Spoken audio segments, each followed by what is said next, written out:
Okay, hopefully this will go live. And hopefully I have sound this time. Because that was embarrassing. If anyone picked up on my earlier um, video, I had forgotten to put my sound on for the first period of time. I see little bars jumping, so I presume people can hear me if anybody is actually online. So I am having the craziest kind of feeling that I have not had since the early days of storytelling. I mean, okay, so when I started in this gig, I had come from a background. If none of you have kind of read or followed any of the other stuff I've done through podcasting and that, I was a banker. I did insurance sales. I was a regional manager. I was a retail manager. I was terrified of the idea of getting up in front of people and basically doing anything. Public speaking, anything like that would absolutely terrify me. And when I first decided to do storytelling, God, I mean, this was crazy. What was this all about? This guy who didn't like public speaking or performing basically all of a sudden decided to throw himself into potentially one of the most open, honest, most no, that's wrong. I'm not going to say that because that's unfair to other performers and performances. But it's definitely a very raw craft, and you're very much exposed because you're not putting on a persona. You're not effectively. Hi, Don and Brian. You're not putting on a persona. You're not putting on an act as such. Yeah, you might occasionally take on a kind of feel for the story, but it's you. So you're not acting and you're not hiding behind props, etc. Because let's be honest, I've got a lot of musician friends that say, having that guitar is a great thing to, hide behind. It helps, but it doesn't obviously overcome the whole performance thing. So when I first got into this gig, I was terrified. I mean, absolutely, like filled with nerves constantly. I remember one of my first storytelling sessions, and I literally got up there and I could just feel my whole body vibrating. It was this, if I was standing on one of those like machines that shakes your body, I was so scared. And I managed to pull it off. I've been very fortunate throughout my career that one of the things I've always been told is I have very good stage presence and a little bit of charm occasionally. I don't know. I don't see it. Whatever. But it's apparently got me through so many kind of like events and performances in my early days where I was really nervous or unsure of things. Actually, I remember a great one. The Scottish Storytelling Centre. If you ever visit Edinburgh, the Scottish Storytelling Centre is a purpose-built facility for storytelling, spoken word theatre. Amazing. And they hold performances there every week almost. And I was doing one of the open mic nights. It was one of my early ones. Two incidents happened at these open mic nights. The first one I ever did is a story that I love to tell to this day, and I've just dubbed it Thrim. It's actually, I think the original by Bob Pegg, a wonderful storyteller, was just a Highland origin myth. He had named it. And I remember being prepared. And anyone that knows me knows that I don't prepare very well at times. I love going in really raw and fresh with stories. So I had prepared, because this is my early days of storytelling, I had rehearsed two stories. One was the Highland origin myth. The other was a beautiful story called The Golden Bowl, both from Bob Pegg's book, which I had read. I mean, I had literally devoured this book. It was fabulous. I loved it. And I basically went in, and there was the fabulous, wonderful Donald Smith, the director of the Storytelling Centre at the time. I think he's stepped down now. And, he's like, "Oh, Calum, you're here to tell." And I'm like, "Yes, I'm ready, Donald. I can do this." And he says, "Okay, so what story are you thinking of telling?" Because they always ask. Um,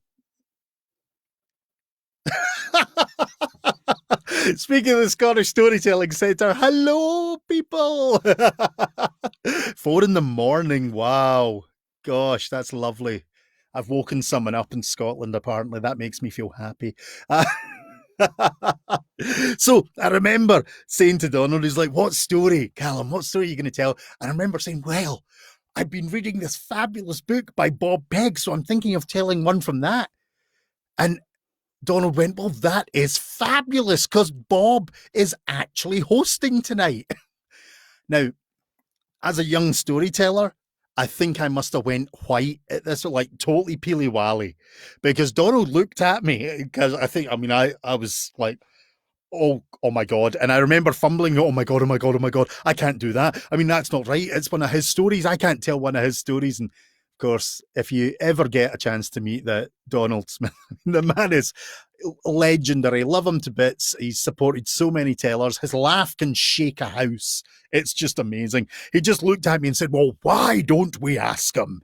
And he drags me over to meet this wonderful man, Bob Pegg. And Bob was amazing. He was like, of course, I'd love to hear one of my stories back. So we decided which one to tell. And I got up and fumbled my way through this story. And I love it. I mean, I loved it to this day, but my God, that was absolutely terrifying. And the next terrifying event, and this is another amazing storyteller, David Campbell, the old bugger that he is. I love him to bits. But God, this night, I could have strangled him, but he was just doing what he does. He was guiding and mentoring storytellers. I had a horrible habit, and I still do it, but not as bad. Sorry, I keep catching comments, and I'm still not good at this kind of ooh thing. And I was always bad. I paced like a wild caged animal in my early days, and I still pace, but it's a lot more, shall we say, casual. I try and, make it a little bit more relaxed looking. But I used to like, how you see those poor animals in the zoo that are just, they've kind of lost it and they just pace back and forwards. Well, I want you to imagine me. I'm not the smallest laddie in the world, kind of pacing back and forward, growling out stories. And, I got away with it, but it must have just looked so weird to some people. And there was a night again at the Scottish Storytelling Centre, the Cafe Voices nights. I loved those open mic nights. And I don't think it was one I was hosting. I think I just offered to do a tale. And it just so happened there was a lot of experienced tellers there. And I won't repeat what's just been. Sorry, just that comment makes me laugh so much. But basically, there's a lot of experienced storytellers there, and I get up and I discovered that Campbell has basically stuck himself in the front row. So he is, if you imagine me, as you see, he's basically here. His face is right in mine as I tell this story. Oh, and I'm doing my thing, and there's a few other experienced tellers. And, in the early days, you always get nervous because these are the people that kind of mentor you, judge you, guide you. At the end of the day, they're the ones that assess you when you go through your apprenticeship. So, it's quite daunting. You need to get them to sign off on you. Hey, Lorna, how you doing? And basically, I remember this moment. I'm pacing back and forth. I'm telling the story. I have no idea at this point what one it was. And as a mid-story, I hear this beautiful, eloquent, what we call the BBC Scots. That David has this just wonderful sort of way of speaking about him. And all I heard very quietly, under his breath, directed at me while I'm mid-story, is unnecessary movement.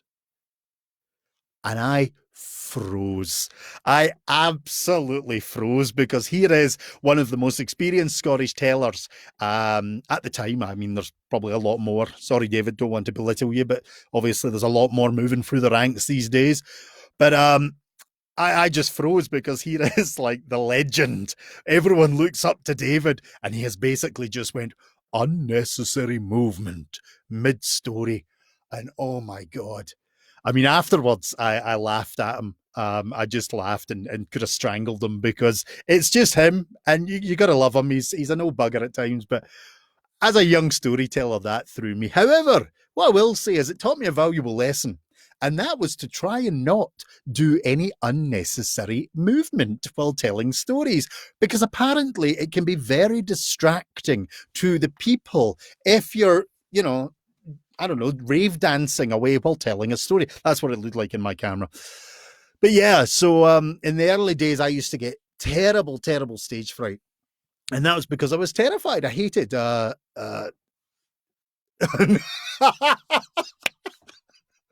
Sorry.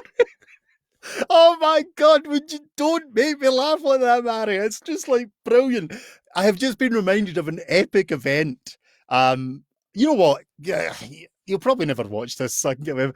God, if my memory serves, it was a beautiful moment where David Campbell was telling. Sorry, I've got to tell this now because I love that. I love that man. I love some of the incidents. He was up on stage and he is a spectacular teller. You just get sucked into everything. You know, you love his stories. And if I remember correctly, it was something like mid-story. This phone starts going off, and David kind of ignores it for a minute or two, if I remember. And then he starts kind of getting annoyed because it keeps ringing and it keeps ringing and it keeps ringing. And he starts glowering into the audience. Now, this man was a master glowerer. I've had it on a few occasions. When I was once telling the Well at the World's End, I had him glowering at me because he knew I'd just learned that story that day and then told it apparently reasonably well on the stage, which is not the done thing.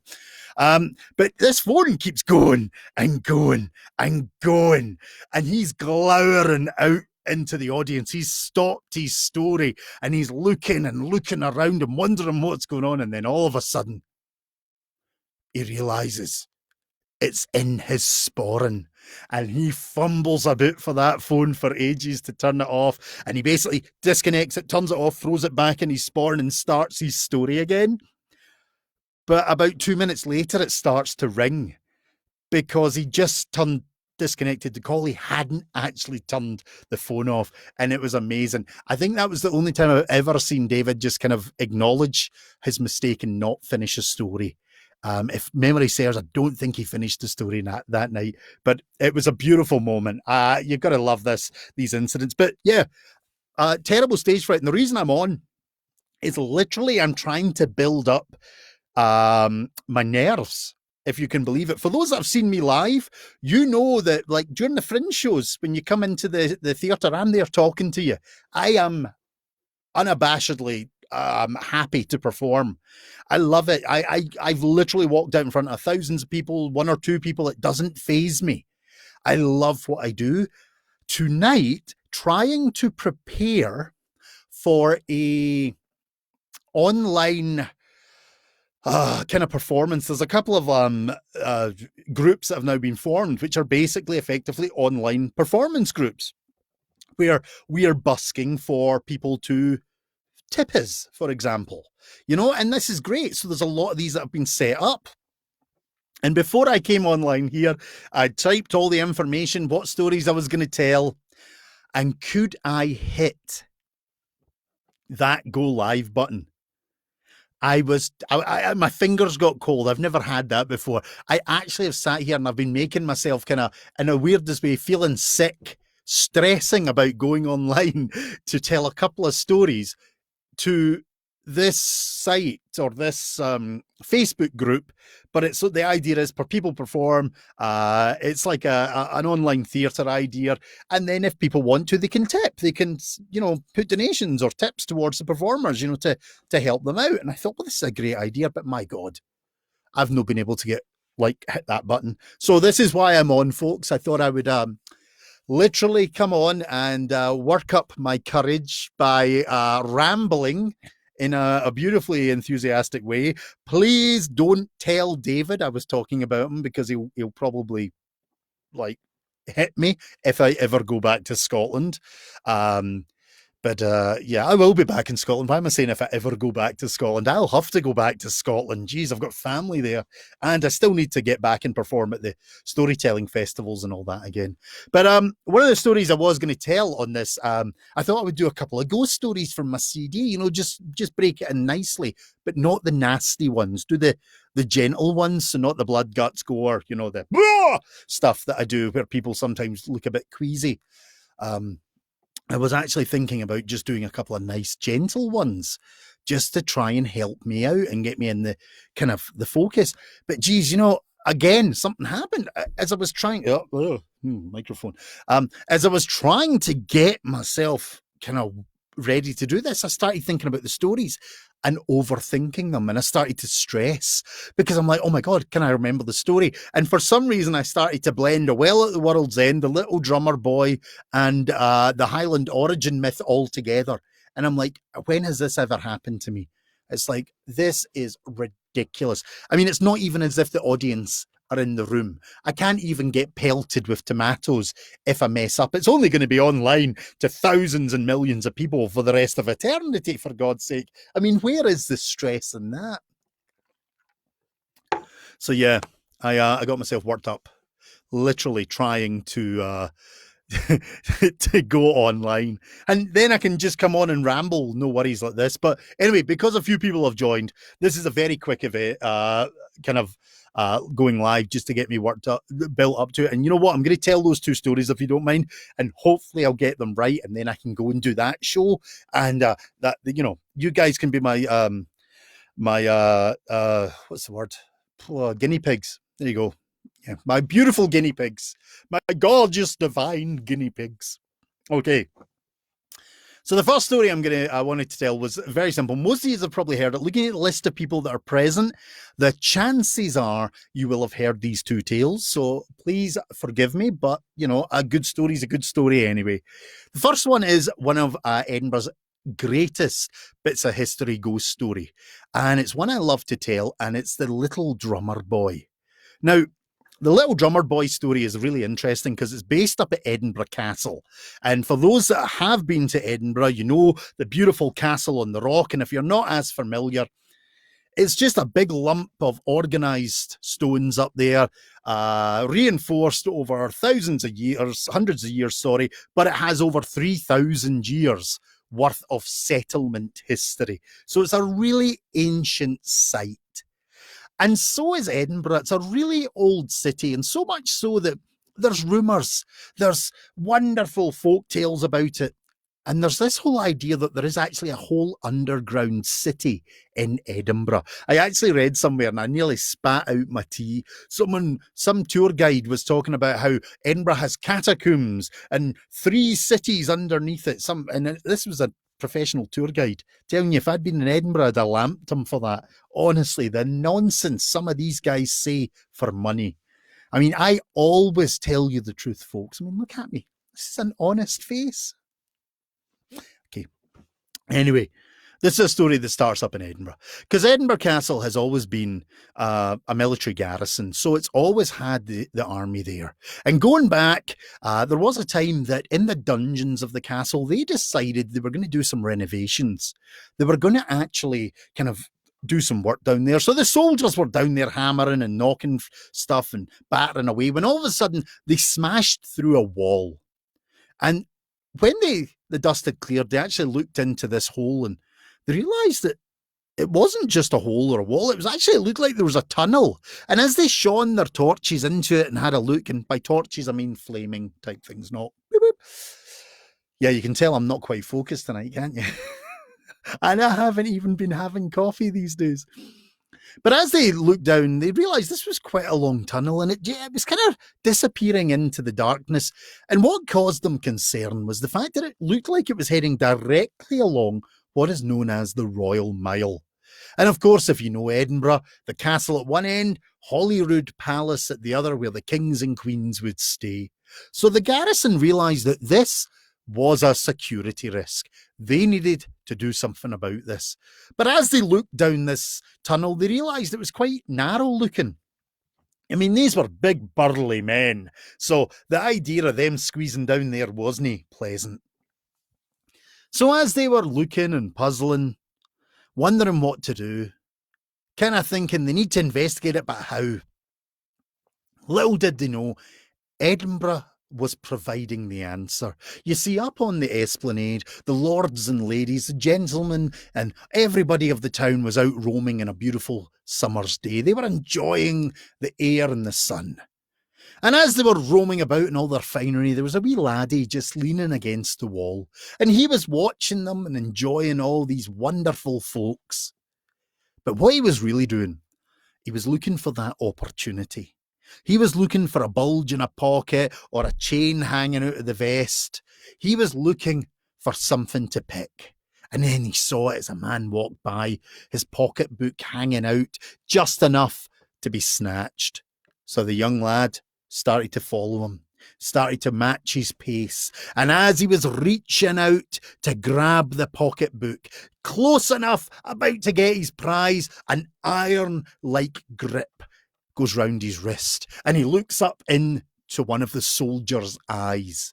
They'd been watching him. They knew who he was, and he knew now he was in trouble. He was dragged into Edinburgh Castle, down into the dungeons, tossed into one of the cells, and he was told he'll rot in there till Monday morning, where no doubt he'll be put in front of the judge, and it'll be a stretched neck for him. Well, the wee laddie was distraught. He didn't want to be hung, but he knew this could be the end of him. But as he was standing there weeping and worrying, these other soldiers that had been looking down the tunnel saw an opportunity. So one of them went and approached the boy and simply gave him the option. We have a problem, laddie. We've got this tunnel and we need it investigated. So I'm going to put this to you. You can either head down that dark tunnel and tell us where it goes, or you can rot in this cell and you'll have your neck stretched on Monday morning. What say you? Well, the wee laddie thought for a while, and let's be honest, there wasn't much option here. He didn't like the idea of the dark tunnel, but he certainly didn't like the idea of dangling at the end of a rope either. So he chooses the tunnel. And the men tell him what to do. Just head down there, take this torch and tell us how far it goes and let us know. And as the boy's about to enter, they realise, wait a minute, what if this tunnel goes really far? We need to know where he is. And that's when it came to one of them. He runs back, and soon enough he's back with a wee drum. And the idea is this. You just walk down there, laddie, and every so often, dum, dum, dum, dum, dum, dum. Tap away at that drum and let us know where you are. So the boy heads into the dark, and the soldiers watch. And sure enough, he disappears into the night, the darkness of the tunnel, and they hear it, dum, dum, dum. And that's when one of them says, he must be under the esplanade by now. So they now run up onto the esplanade and they walk across it, and sure enough, under their feet, dum, dum, dum, they hear it. They keep walking and following it off the esplanade, dum, dum, dum, down on to Castle Hill, dum, dum, dum, down onto the Lawn Market, and still, dum, dum, dum, crossing the road to St. Giles Cathedral, dum, dum, dum, down the mile, and they're still following this repetitive little tap, and the soldiers can't believe how far this tunnel's going. Down they head, further down the mile, right until the point they get to the junction where the Tron Kirk is, and they wait, and nothing. There's no drumming. You know what? The tunnel must have veered off somewhere. So they backtrack to where they last heard the drum, and they kind of spread out and they listen, and nothing. Maybe it kind of really went off. Maybe he's down like one of the side closes by now. So they spread out, and still nothing. And for hours, those soldiers search. They listen to the ground. They desperately wait to hear that little dum, dum, dum, but they hear nothing. The hours go by. The sun starts to set, and the soldiers realise that soon enough they're going to have to give up. And when it's agreed that they can't hear it, they've no idea what happened to the boy, they realise they've only got one option left. They walk up to the castle. They go to the storeroom and they grab cement. They grab brick. They head down into the dungeon. And slowly and sadly, they start sealing up the hole in the wall, brick by brick by brick, forever sealing that young laddie in the dark underground tunnel forever. Now, the little drummer boy is an old legend of Edinburgh. It's a story that exists even to this day, because if you're lucky enough to be out in Edinburgh, and maybe you go out late at night when all the cars have stopped driving about and the moon's high in the heavens, and it's a glorious place to be. if you're walking down the Royal Mile, maybe at that junction at the Tronkirk, and it's a quiet enough night, it's been said that many a person has heard dum, dum, dum, dum, dum, dum, coming from underneath their feet. Because the legend of the drummer boy exists, and a lot of people have heard that little drum down there in the darkness under the street, where it would appear that the young boy is still trying to find his way out. Now, I personally have had experience with the drummer boy as well, which is why I love this story. I used to do underground tours in Edinburgh, in what they call the underground city. It's a series of vaults and caverns in one of the bridges, but it's dark, it's dingy, it's drippy, it's smelly. It's just heavenly. It's amazing. And I used to go in there and I would forget about the lights. I'd have a few candles and a bit of fun with the audience. But I remember one day I decided in the first vault, I decided I'd start with the drummer boy's story, and I told it. And as I was coming to the end of the story, I started to sense a little bit of distress, and people started to panic at the back of the group, and I was wondering what's going on. And this woman started just to freak out, and then this guy, and then... Okay, the reality is, folks, if you've got a lot of people in a dark, drippy, smelly vault underground, and somebody starts to freak out and scream and panic, pretty much the whole group freaks out, screams, and panics. So I basically had to drag the whole tour out before it even started and calm everyone down. And I had to ask the woman, what's wrong? What happened? And she actually told me, she said, well, you were telling that lovely wee story, but I'd been listening to this noise throughout the whole tale, and it just didn't dawn on me until the end what I'd been hearing. And what she had heard was just the faint, repetitive dum, dum, dum, dum, dum, dum of a drum through one of the walls. So it looks like the little drummer boy on that day was still trying to find his way out, hoping that maybe the underground vaults would have a door that he needs. So there is a wee ghost story from Edinburgh, folks. I want to thank you all for joining. As I say, this is me trying to get over my jitters to try this other thing. I'm still not sure if I will tonight. I'll wait and see. I've got a friend who's giving me grief telling me to get on it because he reckons it'll be great. But, I'm still suffering a tiny bit of whiplash as well, which is meaning that I'm not quite as solidly focused on my storytelling. Got to be honest, the brain's been a little bit jarred, I reckon, because there's a lot of wee things that slip from now and again. But thank you for listening. It's been a pleasure. For those that hung around, thank you. Enjoy. I'll be trying to do this quite regularly, mainly for my own self, to keep me sane while being kind of coronavirus lockdown that we all are. I'm fortunate I have my padded cell to hide in, but also just to kind of get me back in the game. As I say, the car accident's definitely jarred a few things, and I've noticed it in the last couple of weeks. There's a few facts, there's a few bits missing, so I'm just trying to get them all reset in my brain. But thank you very much for joining, folks. It has been a pleasure as always. You're lovely, wonderful people, and now I might be brave enough to try that other site. Thank you, and have a wonderful Saturday night. Now I'm going to turn this off.